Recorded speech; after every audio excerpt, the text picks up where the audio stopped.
We are back. It feels so good to be back with my buddy Ryan McCrystal, our college football betting expert. That means one thing. We've got bets to make for the 2025 college football season. It has been a while, but we are now back. And we're not back in the United States. We're back over in Dublin, Ireland, where we're going to be talking about the biggest game to open up the college football season, where we've got Kansas State going to Dublin and taking on Iowa State. Kansas State opened a 3.5-point favorite.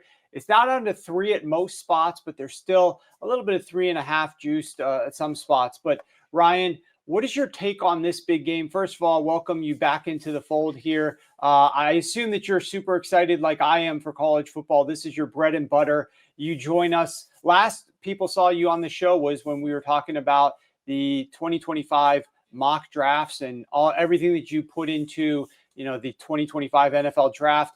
But you actually work with us all off season as well as then into the season here, helping us with our college football bets. And you were outstanding last season. How are you pegging this season? Are you excited about this one? Is it as good as always? Is it going to be more competitive because the way that we're talking about the playoffs and everything? Yeah, I can't wait for this season to start. It should be a really exciting year. There isn't really a powerhouse team up at the top of the polls right now. Texas is leading the polls, but there's, depending on who you talk to, people might say as many as 6 or 8 or 10 even legitimate national title contenders, because so many of those teams at the top have turnover at the quarterback position. Even with Texas at number 1, obviously we have high expectations for Arch Manning, but you never know. We haven't really seen him against elite competition yet, week in and week out yet. So with so many teams changing quarterbacks, it's really created a wide open playoff race. And I'm really excited about this weekend. Kansas State and Iowa State is a great game to kick things off. Obviously not two major programs. If you're not a diehard college football fan, you might not know a lot about them. But both of these teams have legitimate aspirations of reaching the playoff as the Big 12 champ. They could win in a really competitive Big 12. They're going to be among the title contenders. I'm going to take Kansas State against the spread. I'm going to lay the 3 points with this one. Now, I want to start out talking about the game by acknowledging that both of these teams return a lot of players. Both quarterbacks return a bunch of key defensive players on both sides of the ball. And when they played last year, pretty late in the season, Iowa State won. So I'm taking Kansas State. So I want to dive into that game a little bit and explain why I'm not really concerned with the outcome of that game in terms of how it affects this season opener. When they played the very first play of the game, Kansas State quarterback Avery Johnson fumbled, gave Iowa State a short field. They scored a touchdown. Then in the second quarter, a Kansas State wide receiver fumbled, gave them another short field. They scored a touchdown. Then Kansas State missed a field goal later in the game.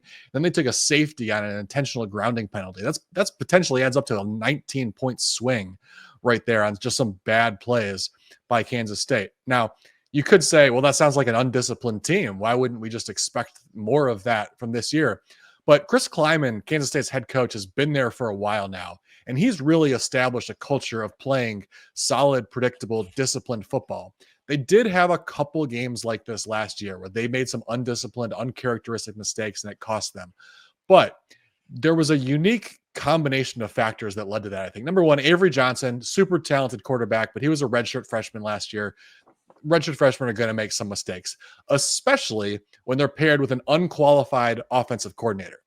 Chris Kleiman hired to replace Colin Klein, who had done a great job at Kansas State and then went to Texas A&M last year. He hired his longtime offensive line coach, dating back to their days at North Dakota State. They were together, and made him an offensive play caller for the first time on this team with a redshirt freshman quarterback that had the talent otherwise to potentially challenge for a playoff berth last year.